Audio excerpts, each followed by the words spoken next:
المحسنين وما أرسلناك إلا رحمة للعالمين. ما كان محمد أبا أحد من رجالكم ولكن رسول الله وخاتم النبيين وكان الله بكل شيء عليما. إن الله وملائكته يصلون على النبي يا أيها الذين آمنوا صلوا عليه وسلموا تسليما. اللهم صل على إبراهيم وعلى آل إبراهيم إنك حميد مجيد. اللهم بارك على محمد وعلى آل محمد كما باركت على إبراهيم وعلى آل إبراهيم إنك حميد مجيد. اللهم صل على سيدنا وشفيعنا وكريمنا وحبيبنا ونبينا ومولانا محمد صاحب التاج والمعراج والإشراق والعلم دافع البلاء والقضاء والقهط والمرض والعلم. اسمه مكتوب مرفوع مشفوع منقوش في اللوح والقلم. سيد العرب والعجم اسمه مقدس معطر مطهر منور في البيت والحرم. شمس الضحى بدر الدجى صدر العلا نور الهدى كافي الورى مصباح الظلم. جميل الشام شفيع الأمم صاحب الجود والكرم. والله عاصمه وجبريل خادمه والبراق مركبه والمعراج سفره وسدرة المنتهى مقامه والقاب قوسين مطلوبه والمطلوب مقصوده والمقصود موجوده. سيد المرسلين خاتم النبيين شفيع المذنبين أنيس الغريبين رحمة للعالمين راحة العاشقين مراد المشتاقين شمس العارفين سراج السالكين مصباح المقربين محب الفقراء والغرباء واليتامى والمساكين. سيد الثقلين نبي الحرمين إمام القبلتين وسيلتنا في الدارين صاحب قاب قوسين محبوب رب المشرقين والمغربين جد الحسن والحسين مولانا ومولى الثقلين أبي القاسم سيدنا ومولانا محمد بن عبد الله نور من نور الله. يا أيها المشتاقون بنور جماله بلغ العلا بكماله كشف الدجى بجماله حسنت جميع خصاله. صلوا عليه وآله وأصحابه وسلموا تسليما كثيرا كثيرا كثيرا. أشرف الأنبياء والمرسلين وعلى آله وأصحابه أجمعين أما بعد فأعوذ بالله من الشيطان الرجيم. بسم الله الرحمن الرحيم.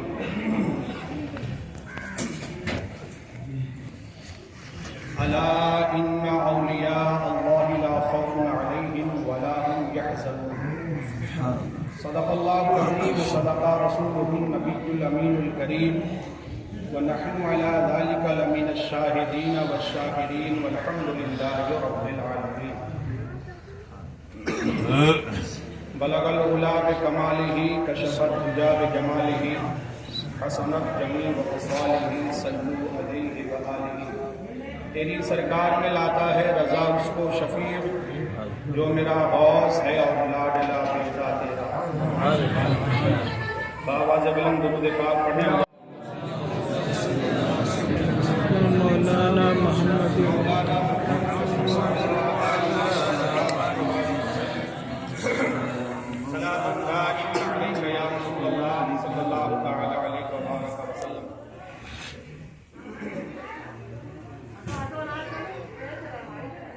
اللہ تعالیٰ کا بے پایا شکر اور احسان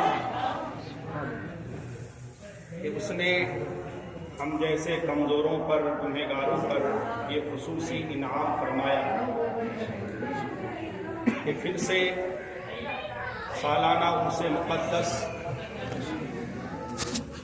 خواجہ خواجہ قبلہ عارفہ خواجہ بے رنگ حضرت خواجہ محمد باقی باللہ رضی اللہ تعالیٰ عنہ کہ عرس مقدس کی روحانی محفل میں حاضری کی سعادت بخشی. حسب روایات امسال بھی یہ عرس مقدس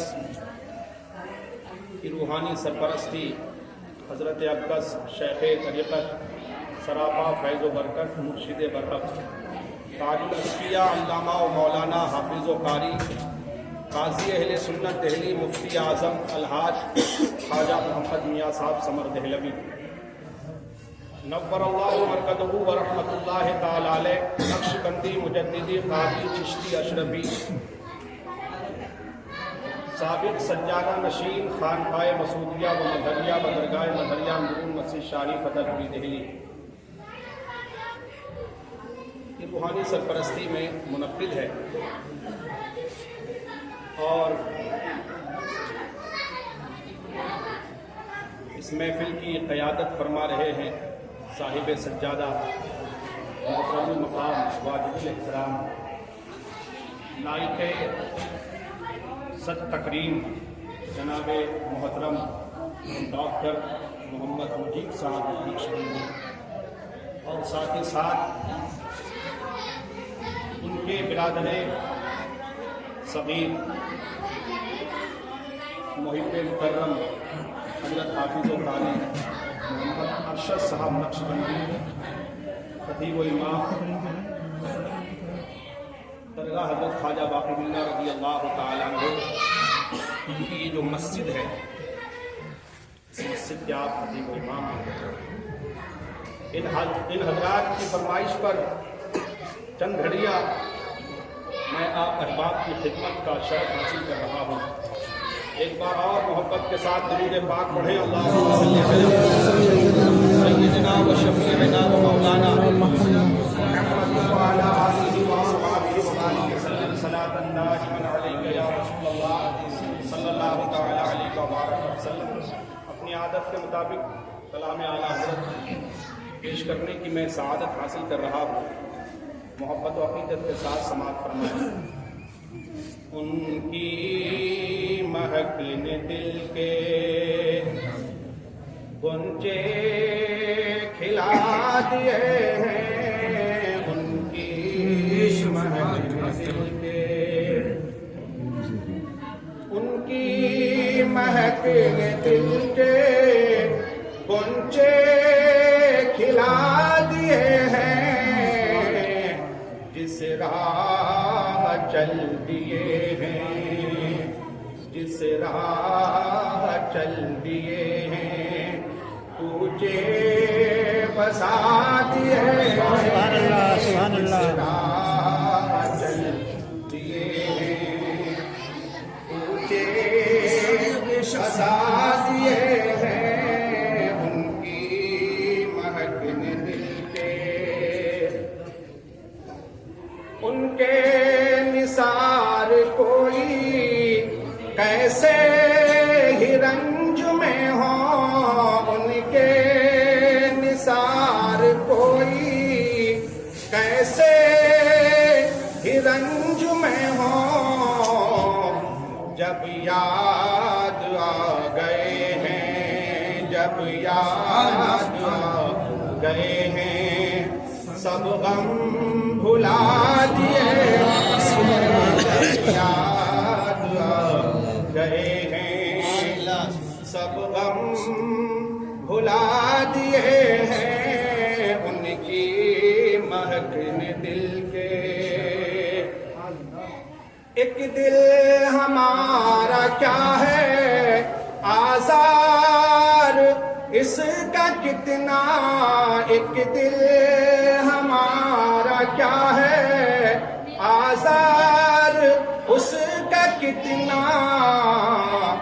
تم نے تو چلتے پھرتے یا رسول اللہ تم نے تو چلتے پھرتے مردے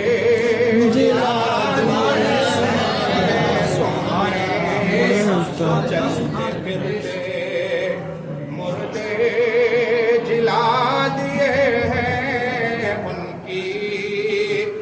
محقن دل کے اللہ کیا جہنم ابھی نہ سرد ہوگا، اللہ کیا جہنم ابھی نہ سرد ہوگا، رو رو کے مصطفیٰ نے، رو رو کے مصطفیٰ نے دریا بہا دیے، رو رو کے مصطفیٰ نے، رو رو کے مصطفیٰ نے دریا بہا دیے، ان کی مہکن دل کے، میرے کریم سے گر قطرہ کسی نے مانگا، میرے کریم سے گر قطرہ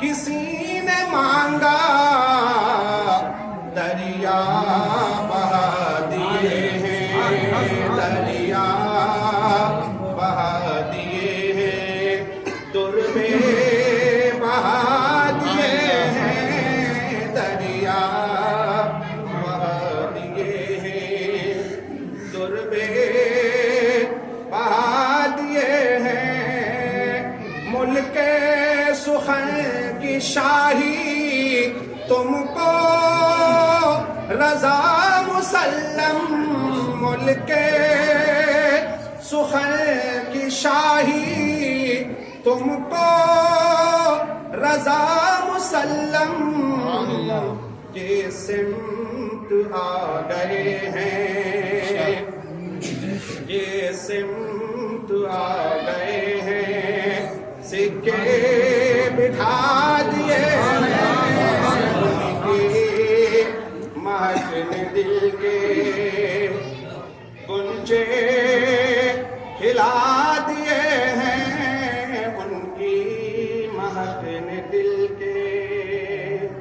بابا جب درود پاک پڑھے صلی اللہ سیدنا سیدنا و شفیعنا مولانا محمد وعلی آلہ و اصحابہ وبارک وسلم، صلاۃ دائما علیک یا رسول اللہ صلی اللہ علیہ وبارک وسلم۔ معزز سامعین و حاضرین زائرین، خواجہ خواجگاہ قبلہ عارفاں حضرت خواجہ محمد باقی باللہ رضی اللہ تعالیٰ عنہ کے عرس مقدس کی روحانی محفل میں حاضری کی سعادتیں ہم اور آپ حاصل کر رہے ہیں۔ مقام غور یہ ہے کہ صدیاں بیت گئیں، کئی سو سال ہو گئے وصال فرمائے ہوئے، آج بھی ان کی عظمتوں کے ڈنکے ہر طرف بج رہے ہیں، آج بھی ان کا ذکر خیر بڑا ادب و احترام کے ساتھ کیا جا رہا ہے۔ آخر وجہ کیا ہے؟ قرآن کہتا ہے فَاذْكُرُونِي أَذْكُرُكُمْ وَاشْكُرُوا لِي وَلَا تَكْفُرُونِ۔ اللہ تعالیٰ فرماتا ہے فَاذْكُرُونِي، تم میرا ذکر کرو، تم میرا ذکر کرو، پھر ہوگا کیا؟ تو اللہ فرماتا ہے اذکرکم، میں تمہارا چرچا کروں گا، سبحان میں تمہارا چرچا کروں گا۔ جنہوں نے بھی ذکر خدا میں اپنی زندگی بسر کر دی، آج ان کے چرچے ہو رہے ہیں۔ اور سرکار سیدنا خواجہ محمد باقی باللہ دہلوی رحمت اللہ تعالی علیہ، آپ تو ایسے ذاکر ہیں، کیا شان ہے آپ کی، کیا عظمتیں ہیں آپ کی، قربان آپ کی شان و عظمت پر کہ صرف 8 سال کی عمر میں آپ مکمل حافظ قرآن بن گئے، صرف 8 سال کی عمر میں اور عبادت و ریاضت اور مجاہدات کا ایسا شوق و جذبہ تھا آپ میں، بچپن ہی سے آپ عابد شب زندہ دار تھے، پوری رات عبادت فرمایا کرتے تھے، نماز تہجد کبھی آپ کی قضا نہیں ہوئی، اور عالم یہ تھا، خود فرماتے ہیں، میں خواجہ صاحب کے 3 پہلو خاص طور سے آپ کے سامنے ذکر کرنے جا رہا ہوں، اور اس کا یہ مقصد نہیں ہوتا ہے کہ ہم آئیں اور صرف لنگر کھا لیں، سال میں ایک بار جمع ہوئے، کسی نے لنگر تقسیم کیا، کسی نے لنگر کھایا، پھر اس کے بعد چلے گئے، اور پھر وہی بد مستی میں ہم اپنی زندگی گزاریں۔ قطعی عرس کا یہ مقصد نہیں ہے، عرس کا جو اصل مقصد ہے وہ ہم بھول گئے، اور نہ صرف عرس کا یہ مقصد ہے کہ آپ مہنگی چادر لا کر پیش کر رہے ہیں، اور میں تو کہا کرتا ہوں کہ ان چادروں سے بھلا کس کا ہو رہا ہے؟ اعلیٰ حضرت نے تو یہاں تک لکھا ہے فتاوی رضویہ کے اندر کہ صرف ایک چادر پیش کرو، اور جب تک وہ چادر بوسیدہ نہ ہو جائے دوسری چادر نہ چڑھاؤ۔ یہ ہے شریعت کا مسئلہ۔ میں چادر کا منکر نہیں ہوں، کوئی یہ نہ سمجھے کہ میں چادر کا منکر ہوں، مگر ان چادروں سے بھلا کس کا ہو رہا ہے یہ سمجھنے والی بات ہے۔ کس کا بھلا ہو رہا ہے سبھی جانتے ہیں، ان چادروں سے مجاوروں کا بھلا ہو رہا ہے، وہ کوٹھیوں پہ کوٹھی بنا رہے ہیں، غریبوں کا کیا بھلا ہو رہا ہے یہ سمجھنے والی بات ہے۔ آپ آستانوں پہ آئیں، منتیں مانیں، نذر مانیں، مگر نذر ماننے کا جو طریقہ ہے وہ ہم بھول چکے ہیں۔ آپ یوں بھی نذر مان سکتے ہیں، یہ بھی عرض کر سکتے ہیں کہ حضور آپ اللہ کے محبوب ہیں، نظر کرم فرمائیں، اس پریشانی میں الجھا ہوا ہوں، نظر کرم فرما دیں، اللہ سے دعا فرما دیں میری یہ پریشانی دور ہو جائے، اور اگر میری یہ پریشانی دور ہو گئی تو میرے محلے میں جو ایک بیوہ عورت ہے میں انہیں ایک وقت کا کھانا دے دوں گا، وہ آپ کی جیب کے اوپر ہے، 1 مہینے کا راشن دے دوں گا۔ سبحان اللہ، سبحان اللہ۔ آپ اس طرح سے بھی منتیں مانگ سکتے ہیں، سبحان اللہ، حق فرمان۔ مگر آپ کو تو صرف اپنے نفس کی خواہش پوری کرنی ہے، دکھاوا کرنا ہے، اور چادریں بھی ایسی لاتے ہیں کہ جس پر قرآن کی آیتیں لکھی ہوئی ہوتی ہیں اور جس قدر اس کی بے ادبی ہوتی ہے، اور ان چادروں کے پیسوں پر پلنے والے انہیں تو سلیقہ ہی نہیں ہے، ڈھنگ نہیں ہے۔ یہ کوئی یہ نہ سمجھے کہ میں کوئی تنقید کر رہا ہوں، یہ حقیقت حال ہے کہ ان چادروں سے جو پڑ رہے ہیں انہیں یہ پتہ ہی نہیں ہے کہ چادروں کا احترام کیا ہے۔ بڑا ایک درد ہوتا ہے، افسوس ہوتا ہے، رونا آتا ہے کہ جب چادروں کی اس قدر بے قدری ہوتی ہے، قرآن کی آیتیں لکھی ہوئی ہیں اور چادریں یوں ہی پڑی ہوئی ہیں، اور اس پر جانور گندگیاں کر دیتے ہیں، کس قدر افسوس کی بات ہے۔ اور پھر اس پر قرآن کی آیتیں ہیں۔ پہلی بات تو یہ ہے کہ ایسی چادریں آپ خریدنا بند کر دیں کہ جس پر قرآن کی آیتیں ہیں، بالکل قطعی طور پر ایسی چادریں نہ لیں، اور کپڑوں کی چادروں کی جگہ آپ کو چادر پیش کرنے کا شوق ہی ہے تو پھول کی چادر بنا کر پیش کریں، کام یہ کیجیے، نہیں سمجھے؟ اور ان چادروں سے پہلی بات آپ نظر مانیں، چادر ہی ضروری نہیں ہے، بہت سارے اس کے راستے ہیں۔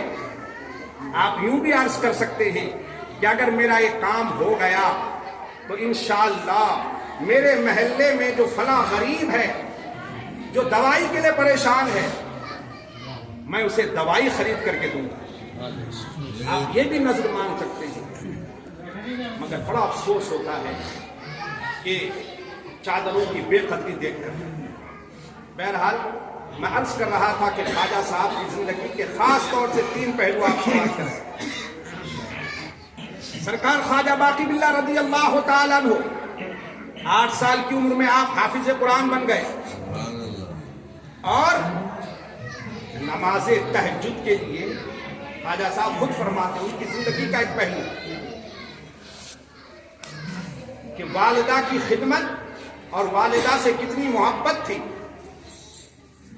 آپ اس سے اندازہ لگائیں والدہ کی آپ خدمت کرتے تھے اور فرماتے ہیں کہ جب میں نماز تہجد کے لیے اٹھتا تھا تو میں کیا دیکھتا تھا کہ میرے اٹھنے سے پہلے مصلی پر میری والدہ نماز تہجد کے لیے موجود ہوتی تھی. اس گھر کا کیسا ماحول ہوتا کہ ماں پہلے سے ہی مصلی پر موجود ہو اور بیٹا اب نماز تہجد کے لیے اٹھ رہا ہو. اور یہاں تو ہمارے گھروں کا ماحول کیا ہے؟ آج تو ہماری اولادیں یہ چیزیں دیکھنے تک محروم ہیں. جب بھی ہماری اولادیں دیکھتی ہیں تو کیا دیکھتی ہیں ماں کو؟ کیا اس وقت فلاں سوٹ میں ہے، اس وقت فلاں سوٹ میں ہے، اس وقت یہ سیریل دیکھ رہی ہیں، اس وقت یہ سیریل دیکھ رہی ہیں. یہ حال ہے. جب مائیں ایسی ہوں گی تو ظاہر سی بات ہے اولادیں تو بگڑی ہوئی ہوں گی ہی نا. آؤ ماں کس شان کی ہے، کیسی عابدہ اور زاہدہ ہے. خود خواجہ صاحب فرماتے ہیں میری والدہ پہلے سے نماز تہجد ادا فرمانے کے بعد مصلی پر دعا میں مشغول ہوتی اور جب میں اٹھتا اور میری ماں میری بے قراری کو، میری ریاضت کو، میری عبادت کو، میرے رونے کو، میں جو خوف خدا سے روتا تھا، میری ماں اللہ سے یوں دعا کرتی اے اللہ میرے باقی کو اپنا قرب عطا فرما، ان کی ریاضتوں کو قبول فرما. فرماتے ہیں یہ میری والدہ کی دعاؤں کی برکت ہے. مجھے جو روحانی مراتب میں نے جو طے کیے ہیں، میرے پاس جو یہ روحانی مراتب ہیں، فرماتے ہیں یہ میری والدہ کی دعاؤں کی برکت ہے. آپ کی زندگی کا ایک پہلو تو یہ کہ والدہ کی دعا، والدہ کی خدمت. زندگی کا دوسرا پہلو سنیے، سیرت کا دوسرا پہلو خدمت خلق کا بھی آپ میں بے پناہ جذبہ، بے پناہ جذبہ خدمت خلق. خواجہ صاحب اپنے پیر و مرشد کے حکم پر، یاد رکھیے سرکار خواجہ باقی باللہ رضی اللہ تعالی عنہ اس خطے میں جتنے بھی مسلمان بسے ہوئے ہیں، خاص طور سے بر صغیر کے اندر، ان تمام مسلمانوں پر حضرت خواجہ باقی باللہ رضی اللہ تعالیٰ عنہ بہت بڑا احسان ہے، بہت بڑا احسان ہے. آپ کی شانوں کو بیان کرنے کے لیے تو آپ کی بڑی بڑی شانیں ہیں، اور میں سمجھتا ہوں کہ آپ کی شان کو ظاہر کرنے کے لیے یہی بات بہت بڑی ہے کہ آپ نے دنیا کو امام ربانی مجدد الفسانی حضرت شیخ احمد فاروقی سرہندی رحمت اللہ تعالی علیہ جیسا مرید آپ نے زمانے کو دیا ہے، امام ربانی جیسے. یہ معلوم ہونا چاہیے کہ جس وقت، کیونکہ ہمیں اور آپ کو جو اسلام ملا ہے نا، یہ بادشاہوں کی دین نہیں ہے، نہیں سمجھے؟ ہمیں جو یہ دین و مذہب ملا ہے، یہ اسلام ملا ہے، عشق رسول ملا ہے، حضور کے در تک اگر ہمیں پہنچائے ہیں تو یہ صوفیاء کرام کا احسان ہے. جس دین کو لے کر حضرت خواجہ غریب نواز رحمت اللہ تعالی علیہ تشریف لائے تھے، کافروں نے سازشیں رچی اس دین کو مٹانے کے لیے. ایک دور وہ بھی آیا کہ زمانے نے دیکھا کہ اسی ہندوستان میں دین الہی قائم کیا اکبر بادشاہ نے، اور اس سازش کو ختم کرنے کے لیے،